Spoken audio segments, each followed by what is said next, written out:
Halo, selamat pagi. Sampai ketemu lagi dengan saya Bapak HJ Damanik dalam lanjutan pembelajaran kita yang kemarin. Pada mata pelajaran sejarah peminatan kemarin, Bapak sudah share video tentang proses masuknya Hindu Buddha ke Indonesia dan Bapak deskripsikan bahwa anak kami harus menonton video itu dan melakukan diskusi secara mandiri. Nah, dari hasil diskusi yang sudah anak kami lakukan, di sini ada beberapa pertanyaan yang ingin kita diskusikan secara bersama-sama.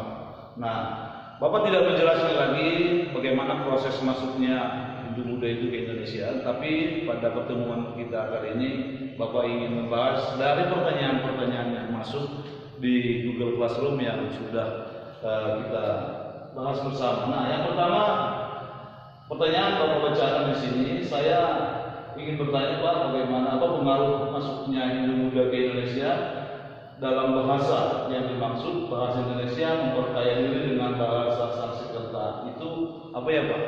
Oke, nah jadi maksudnya itu bahasa Sanskerta itu adalah bahasa yang dipakai oleh masyarakat Hindu atau masyarakat India. Nah, tentu saja salah satu unsur kebudayaan yang di bahasa itu memperkaya bahasa lokal yang sudah dimiliki oleh masyarakat Indonesia sejak sebelum kedatangan masyarakat Hindu ke Indonesia. Jadi itu yang dimaksud dengan memperkaya. Nah, yang berikut ini pertanyaan yang menarik. Saya bacakan aja namanya. Ini pertanyaan dari Haji Naudi Harahap. Ya. Saya ingin bertanya mengenai video pembelajaran yang sudah Bapak bagikan. Teori yang paling berpengaruh terhadap persebaran Hindu Buddha, Pak, dan kasta Hindu yang paling tinggi hingga kasta terendah, Pak, dan yang paling ingin saya ketahui adalah apakah agama Buddha menganut sistem kasta, Pak. Jadi ada 3 pertanyaan di situ, ya, anak kami. Yang pertama tadi apa teori yang paling berpengaruh dari 5 teori itu? Kemarin kan sudah Bapak buat ada teori tentang masuknya Hindu Buddha. Kemudian pertanyaan dari Haji yang kedua tadi, apa kasta tertinggi hingga terendah? Dan yang ketiga, apakah agama Buddha memiliki sistem kasta? Oke, kita bahas yang pertama. Kalau ditanya teori yang paling berpengaruh, tentu itu terlepas dari teori yang kita pahami, yang mana yang kita pakai. Masing-masing teori memiliki kelebihan dan kelemahan masing-masing. Tapi kalau Bapak lebih memakai teori Waisya, kalau Bapak ditanya, kenapa? Karena masuknya Hindu Buddha ke Indonesia itu pada awalnya adalah melalui proses perdagangan.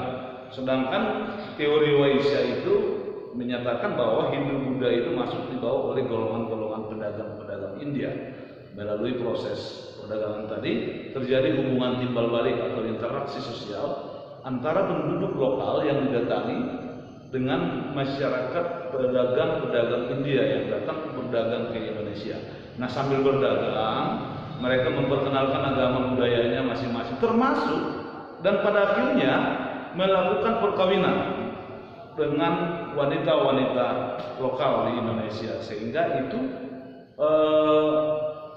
sebagai sebuah sarana untuk memudahkan penyebaran Hindu itu ke Indonesia.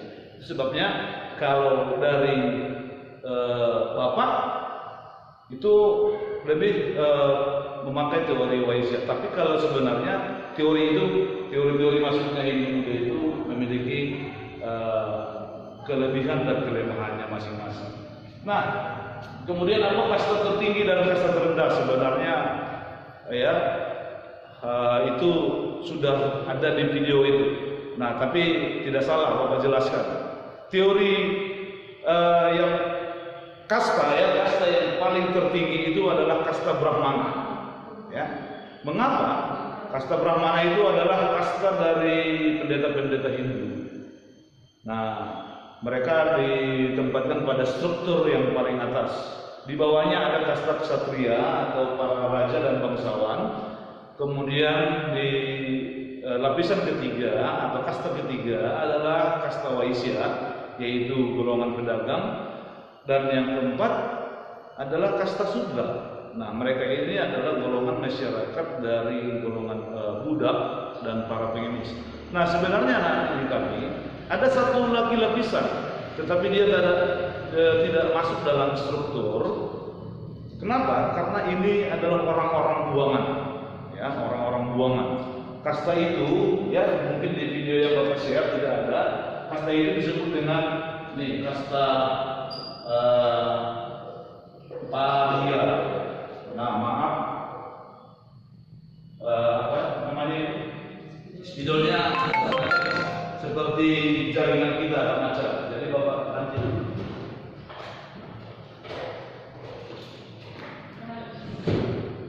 Oke, ini dia. Mudah-mudahan ini sama seperti sinyal Telkomsel. Ya, lebih jelas ya. Ini mereka disebut golongan paria, tidak masuk dalam struktur masyarakat India. Mengapa? Karena mereka ini adalah orang-orang buangan. Ya, mereka masuk dalam golongan masyarakat buangan. Mengapa?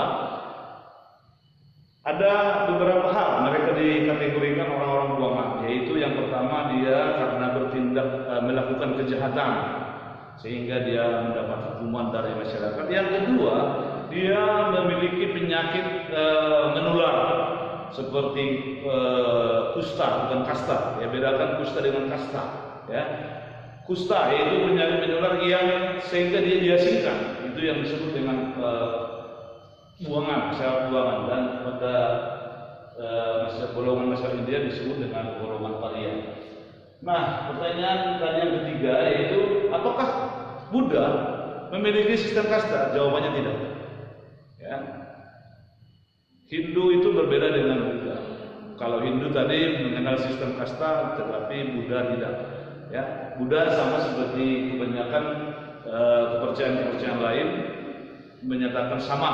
Ya, tidak ada lapisan-lapisan sosial yang dikenal dalam agama Buddha.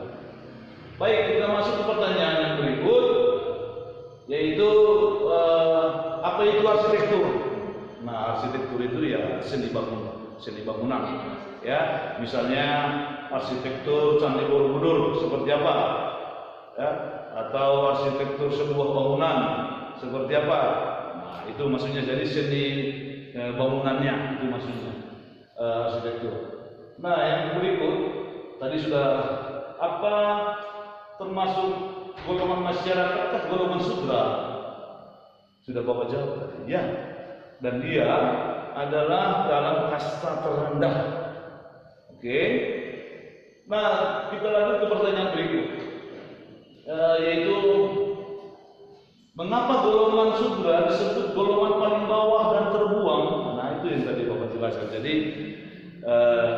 sekali lagi, karena Sudra itu adalah golongan masyarakat terendah dari golongan pengemis dan budak. Ya. Jadi kalau kita lihat, kalau kalian lihat video atau teori masuknya Hindu Buddha itu, Sudra itu penyebar Hindu karena memiliki tujuan ingin mengubah nasib. Yaitu kalau di India sana mereka hanya hidup sebagai budak, dan sehingga satu-satunya cara untuk mengubah nasibnya adalah dengan keluar dari India, meninggalkan India. Nah, sehingga sistem kasta itu ditentangkan demikian, ya. Dan dia akan berlebur menjadi masyarakat yang lain. Nah, kemudian pertanyaan yang berikutnya adalah pada tahun berapa teori-teori disebar? Nah,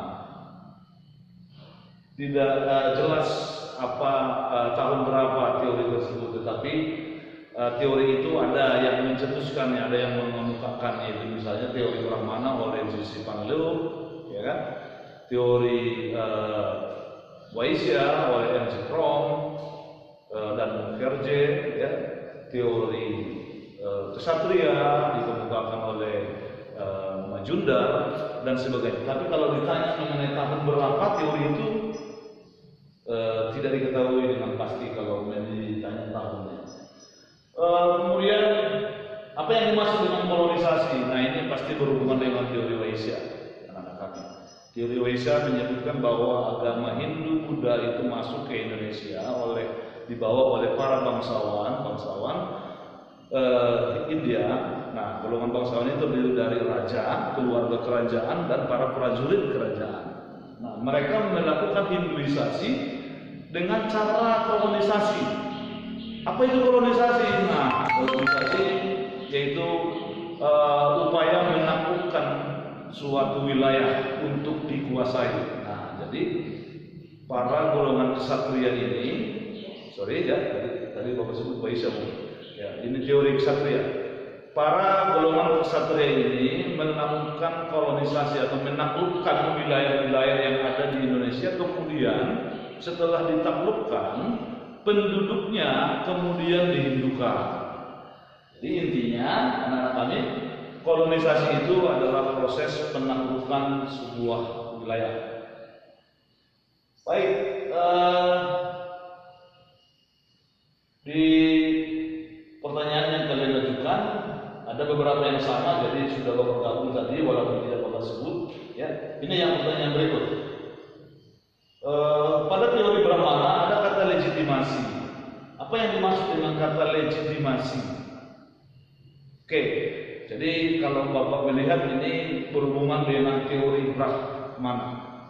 Nah, mengapa masyarakat golongan Brahmana ditempatkan pada kasta tertinggi dalam masyarakat India? Karena mereka mempunyai kekuasaan untuk melegitimasi atau mensyahkan, ya, membuat sesuatu itu secara syah. Nah, seorang raja dalam struktur masyarakat Hindu akan dia syah sebagai raja atau memiliki legitimasi sebagai raja ketika dia sudah ditahbiskan atau dilantik oleh kaum Brahmana. Karena hanya kaum Brahmana lah yang berhak mentahbiskan atau melantik atau mensahkan seorang raja. Sehingga legitimasi seorang raja itu semakin kuat ketika dia sudah ditahbiskan oleh Brahmana. Baik, anak didik kami,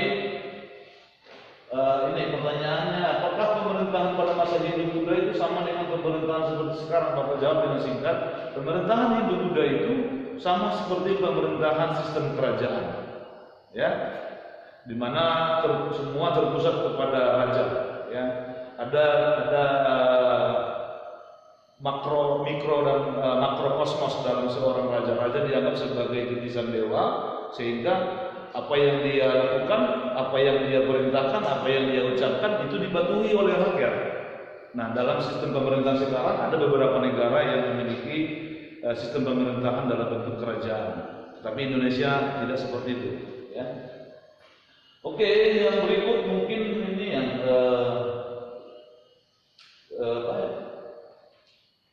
yang pertanyaan mungkin pada pertemuan kita berikutnya sebenarnya ini, ya, pada pertemuan berikutnya yang seharusnya ini pertanyaannya masuk ini, yaitu Bapak bacakan dari video pembelajaran yang Bapak bagikan, apa pada pengaruh masyarakat Hindu Buddha di Indonesia dalam bidang sosial, apa saja bentuk-bentuk perubahan dalam tata kehidupan masyarakat, Pak? Nah, ini seharusnya pada materi kita berikutnya ini, yaitu pengaruhnya dalam bidang-bidang kehidupan masyarakat Indonesia, pengaruh Hindu Buddha itu. Salah satunya bidang sosial. Nah, tapi tidak apa-apa Bapak jawab pertanyaan itu, apa pengaruhnya dalam pengaruh masuknya Hindu Buddha ke Indonesia dalam bidang sosial, yaitu masyarakat Indonesia yang sebelum kedatangan Hindu Buddha tidak mengenal sistem kasta. Tetapi setelah masuknya Hindu Buddha, seiring dengan tradisi yang dimiliki oleh Hindu, maka di Indonesia juga akhirnya menganut sistem kasta dalam struktur masyarakatnya. Jadi ada kaum pendeta Hindu, ada golongan raja bangsawan, sama seperti kasta yang ada di India. Itu pengaruhnya dalam bidang sosial. Oke, apa yang dimaksud dengan bahasa Sanskerta, yaitu bahasa yang dipakai oleh masyarakat di India atau Hindu. Kemudian pertanyaan dari Viola, kenapa teori Waisya merupakan golongan besar dalam menyebarkan agama Hindu? Ya, karena itu tadi pada awalnya proses interaksi itu, hubungan dengan masyarakat India itu adalah melalui interaksi perdagangan. Ya, jadi tentu saja golongan masyarakat yang datang ke Indonesia itu pada awalnya ya tentu golongan masyarakat pedagang atau golongan Waisya. Oke, mungkin ini yang bisa Bapak sampaikan pada pertemuan kita kali ini, karena waktu kita tidak cukup membahas ini semua, tapi pada pertemuan berikutnya kita akan coba bahas dari pertanyaan ini. Dan sampai di sini yang bisa Bapak sampaikan. Pada pertemuan kita berikutnya kita akan masuk kepada kerajaan-kerajaan bercorak Hindu-Buddha di Indonesia dan apa pengaruh yang ditimbulkan, ya. Tadi seperti pertanyaan teman kalian yang tadi, ya, apa pengaruh masuknya Hindu-Buddha itu dalam kehidupan masyarakat Indonesia sampai dengan sekarang, bahkan sesuai dengan kompetensi dasar yang dituntut dalam pembelajaran materi pembelajaran kita ini. Jadi sampai di sini dulu pertemuan kita. Semoga hari ini adalah hari menyenangkan bagi anak kami. Baik, selamat pagi.